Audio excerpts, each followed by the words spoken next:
Terima kasih Datuk Datuk Pengerusi kerana mengizinkan saya untuk membahaskan di bawah peringkat jawatankuasa ini bagi Kepala B6 perkara 02000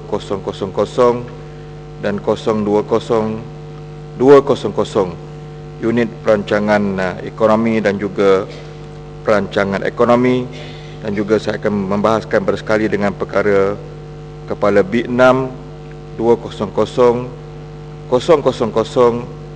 mengenai dengan Jabatan Perangkaan Negara. Datuk Pengerusi, saya memulakan perbahasan di peringkat jawatankuasa ini untuk menarik perhatian kepada janji yang diberikan oleh Yang Berhormat Menteri daripada Tasik Gelugur dalam penggulungan beliau di peringkat dasar, yang beliau akan datang sendiri ke dalam Dewan Yang Mulia ini untuk menjawab segala perbahasan mengenai isu royalti, khususnya royalti yang dituntut oleh Kerajaan Negeri Kelantan. Saya merakamkan pada petang ini dan diharap diperingatkan oleh pegawai-pegawai akan janji yang telah diberikan oleh Menteri daripada Tasik Gelugur. Datuk Pengerusi, saya sekadar ingin bertanya sebagai satu penegasan sekali lagi bahawa pada 16 hari bulan Mac tahun 2009, satu seminar yang berhubung dengan KDNK mengikut negeri telah diadakan di Unit Perancangan Ekonomi Negeri Jabatan Perdana Menteri di Putrajaya. Dalam seminar tersebut, Economic Planning Unit EPU, Jabatan Perdana Menteri dan Jabatan Statistik Negara telah memaklumkan angka baru sektor perlombongan negeri Kelantan. Ianya begitu signifikan, iaitu RM2.615 juta bagi tahun 2006 dan RM2.721 juta bagi tahun 2005. Pada kebiasaannya, sumbangan sektor perlombongan kepada KDNK Negeri Kelantan hanya 1.5% sahaja, iaitu dalam lingkungan RM70 ke RM100 juta sahaja. Wakil Jabatan Statistik Negara dalam seminar tersebut memaklumkan bahawa kesahihan data tersebut adalah berpunca daripada Petronas. Dalam erti kata lain, apa yang difahami dari seminar tersebut ialah petroleum dan gas asli telah mula menyumbangkan kepada KDNK Negeri Kelantan dari tahun 2005 lagi. Oleh itu, Datuk Pengerusi, tidak timbul masalah PAS ataupun Kerajaan Kelantan ataupun kami di sebelah sini ingin mempolitikkan perkara ini. Ini tidak benar sama sekali.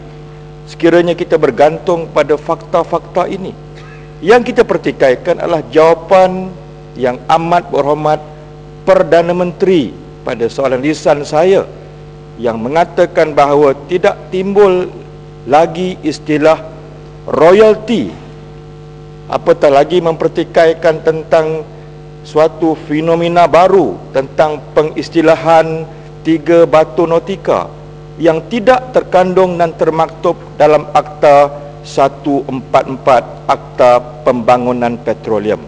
Jadi sekadar ingin bertanya di bawah kepala ini dan butiran ini, di manakah akan kewarasan dan keadilan seorang Perdana Menteri membawa satu hujah baru, fakta baru dan fenomena baru dalam senario politik negara yang dikatakan berasaskan dan bertunggakkan kepada One Malaysia ataupun dalam bahasa Melayunya Satu Malaysia.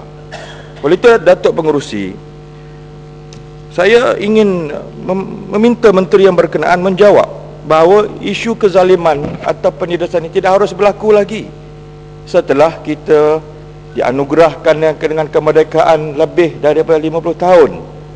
Saya ingin, walaupun menteri tidak ada di sini, pegawai akan mencatat dengan baik dan jelas bahawa mungkin menteri daripada Tasik Gelugur ada beberapa kenangan sentimental tentang penindasan yang berlaku terhadap beliau.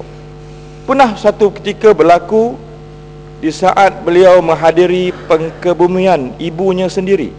Beliau mendapat surat penambatan beliau sebagai penasihat kepada Bank Negara. Apa perasaan beliau pada waktu itu? Pada isu Manlong,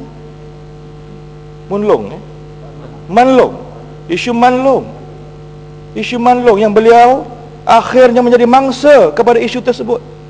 Saya ingin sekadar berdiri di sini mewakili hati dan nurani rakyat Kelantan yang mungkin bersekali dengan Sabah dan Sarawak. Jangan supaya dinafikan dan dizalimi tentang hak kami untuk berjuang tentang isu royalti minyak ini. Itu saja.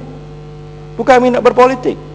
Walaupun rakan-rakan berkata tak kisahlah sama ada ia bernama wang ehsan ataupun royalti, tapi kenapa kami kisah, Datuk Pengerusi?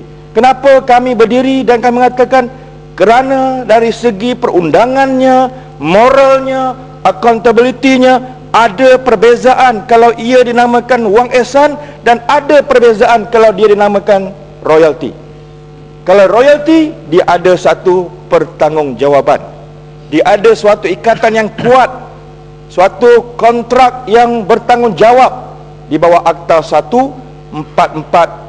Wang itu mesti dibayar oleh Petronas 2 tahun sekali tunai kepada akaun kerajaan negeri Kelantan ataupun mana-mana negeri yang berhak sebelum daripada ini, negeri Terengganu, Sabah dan Sarawak. Tetapi kalau dia bernama wang ehsan, apa accountability-nya?